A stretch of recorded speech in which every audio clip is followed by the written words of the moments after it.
Hello students, मैं राहुल जलान। आज के लेक्चर में हम लोग जानेंगे माल्टोज के बारे में। दरअसल हम लोग डाइसैकराइड पढ़ रहे हैं और डाइसैकराइड में हम लोगों को तीन एग्जांपल्स के बारे में जानना है। पहला है सुक्रोज, दूसरा है माल्टोज और तीसरा है लैक्टोज। तो सुक्रोज के बारे में तो हम लोग जान चुके हैं और आज हम लोग जानेंगे माल्टोज के बारे में। माल्टोज हम लोग प्राप्त कैसे करते हैं बच्चों? तो ये डायास्टेज के हाइड्रोलाइसिस के बाद हम लोगों को मिलता है, लेकिन चूंकि हम लोग इसे डाइसैकराइड मानते हैं तो क्या मतलब है इसका कि माल्टोज दो मोनोसैकराइड से मिलकर बना होगा।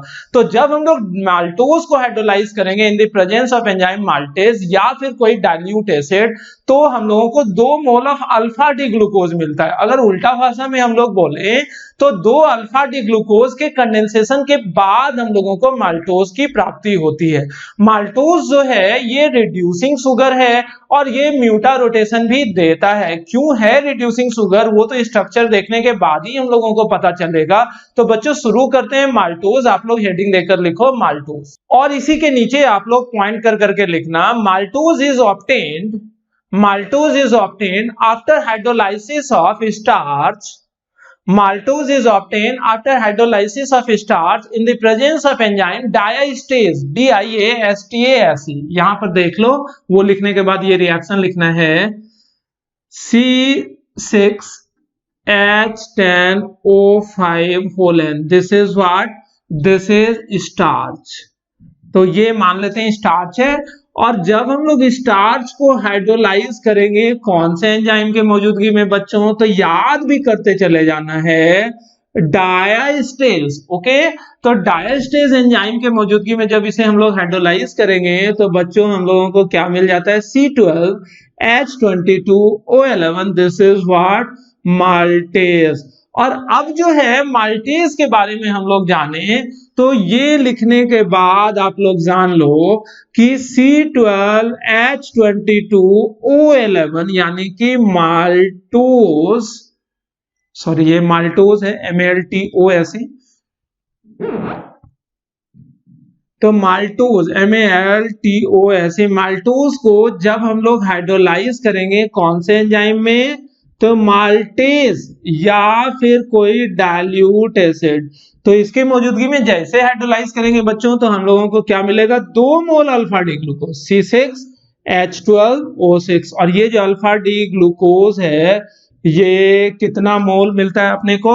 2 मोल। यानी कि maltose 2 same type of monosaccharide के कंडेंसेशन के बाद बनता है, ऐसा भी हम लोग बोल सकते हैं। कैसे? तो वही कुछ देख रहे हैं। इतना लिखो, इतना लिखने के बाद नीचे पॉइंट देके लिखना when maltose is hydrolyzed in the presence of enzyme maltase, when maltose is hydrolyzed in the presence of enzyme maltase or any dilute acid, then we obtain 2 moles of alpha D glucose, 2 moles of alpha D glucose. It means that maltose can be obtained after condensation of condensation of 2 moles of alpha D glucose। Okay student, इतना लिखो वहां पर, ये लिखो। अब बच्चों हम लोग देखते हैं कि किस तरह से माल्टोज बनता है 2 अल्फा डी ग्लूकोज के कंडेंसेशन से। तो यानी कि स्ट्रक्चर की बात कर रहे हैं तो जरूरी है कि इन स्ट्रक्चर्स को आप लोग ध्यान से देखो। तो अल्फा डी ग्लूकोज का स्ट्रक्चर तो आप लोगों को याद हो ही गया होगा मोस्ट प्रोबेबली, और याद हो भी जाना चाहिए क्योंकि काफी आसान है। ये CH2OH है, ये H है, यहाँ बच्चों क्या था? HOH, यहाँ पर OH, यहाँ पर H, ये H, ये OH, और ये बच्चों क्या था? यहाँ पर H और यहाँ पर OH। This is what? This is alpha D glucose. तो हम लोगों को तो 2 मोल लेकर करना है काम। तो दूसरा मोल जो यहाँ पर यानी कि दूसरा मोनोसैकराइड जो है वो भी बच्चों क्या है? दूसरा मोनोसैकराइड भी अल्फा डी ग्लूकोज ही है या नहीं? यानी कि दूसरा मोनोसैकराइड जो बच्चों यहाँ पर हम लोग ले रहे हैं वो भी अल्फा डी ग्लूकोज ही है। और याद करते चले जाओ, यहाँ पर क्या है? CH2OH, ये क्या है? H, ये क्या है? H, ये है बच्चों OH, ये है H, सॉरी यहाँ पर OH, और OH के बाद बच्चों बताओ तो यहाँ पर क्या होगा? H, और ये क्या होगा बच्चों? H, ये क्या होगा? OH, यहाँ पर HOH। हम लोग नंबरिंग कर लेते हैं। यहाँ पर याद होगा अल्फा डी ग्लूकोज का ओपन चेन स्ट्रक्चर इस तरह से था, CH2OH, OH H OH OH, और बच्चों नीचे जो है ये क्या है, CH2OH, ये H, ये OH, H और H कुछ इस तरह से है। तो नंबरिंग 1 2 3 4 5 6 जो है, तो 1 तो ये है, 2 है, 3 है, 4 है, 5 है, और ये बच्चों क्या है, 6। इसी तरह से नंबरिंग यहाँ भी करेंगे तो 1 2 3 4 5, और ये बच्चों क्या है, 6। तो 1 2 3 4 5 6, 1 2 3 4 5 6 इस तरह से है। तो ये दो स्ट्रक्चर हम लोग यहाँ देख रहे हैं। तो एल्डिहाइड वाला जो कार्बन है वो कौन सा है, ये पहला कार्बन है, यानी कि इस अल्फा डी ग्लूकोज का एल्डिहाइड ये है, और इस अल्फा डी ग्लूकोज का एल्डिहाइड ये है। ध्यान से रखना, इसकी जरूरत होनी है। तो अब जो है यहाँ 1 के सामने 4 है, तो ये जो 1 पर जो H है, ये H, और ये 4 पर जो OH है वो रिमूव हो जाता है ड्यूरिंग कंडेंसेशन। जब कंडेंसेशन हो रहा है तो आप लोग देखो तो यहाँ पर कंडेंसेशन मतलब क्या, कि some molecule, neutral molecule removed out from the condensation of 2 monosaccharides. तो ये 2 मोनोसेक्राइड जब कंडेंस हो रहा है तो इसका H और इसका OH निकल गया। तो बताओ तो जो रिजल्टिंग स्ट्रक्चर हम लोगों को मिलेगा वो स्ट्रक्चर कैसा होगा। ये स्ट्रक्चर लिखना तो काफी आसान है। ये स्ट्रक्चर यहाँ पर बताओ तो क्या था, CH2OH था, ये H था बच्चों, ये H था, ये OH था, ये OH था, ये H था, ये H था, ये OH था, ये H है, और ये जो बच्चों क्या था, OH। इस तरह से था, HOH इस तरह से। अब बताओ ये जो OH है यहाँ पर H तो निकल गया, तो यहाँ क्या बच गया, ऑक्सीजन। तो इसे हम लोग हटा देते हैं, तो इधर क्या बन गया, ऑक्सीजन। और ये ऑक्सीजन बच्चों इस कार्बन से जुड़ेगा, तो ये ऑक्सीजन हम लोग इस कार्बन से जोड़ दिए, तो यहाँ पर इस कार्बन पर एक हाइड्रोजन तो बचा हुआ ही है, तो वो हाइड्रोजन लिख देते हैं, और बाकी चीजें जैसी थी वैसे ही हम लोग यहाँ पर लिख देते हैं। इस तरह से था।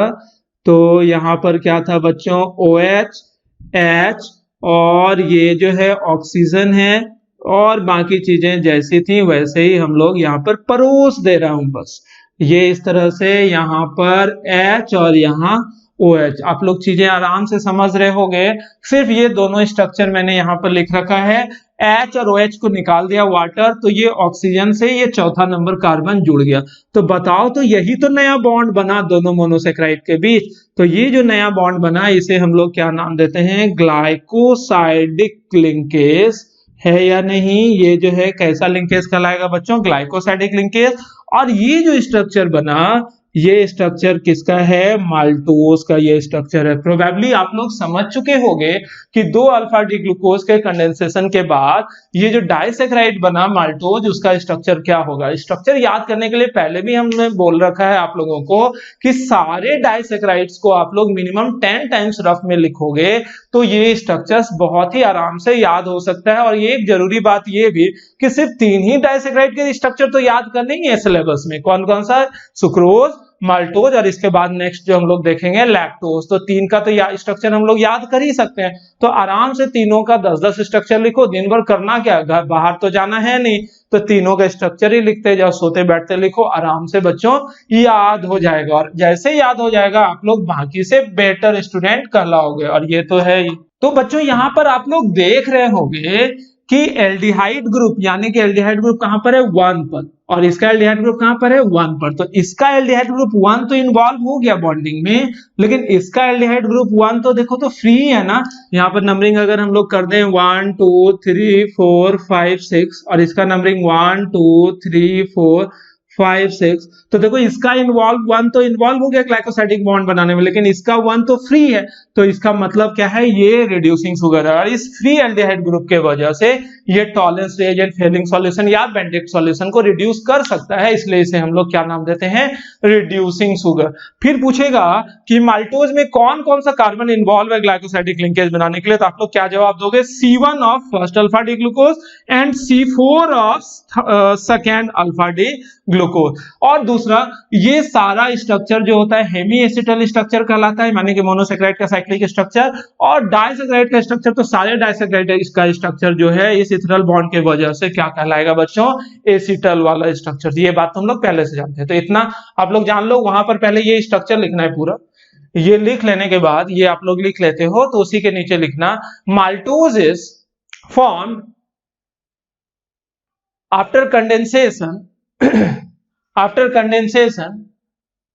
of 2 alpha D glucose during which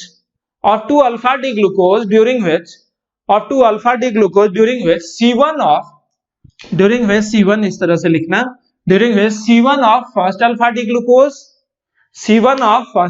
glucose and C4 of second alpha D glucose get involved.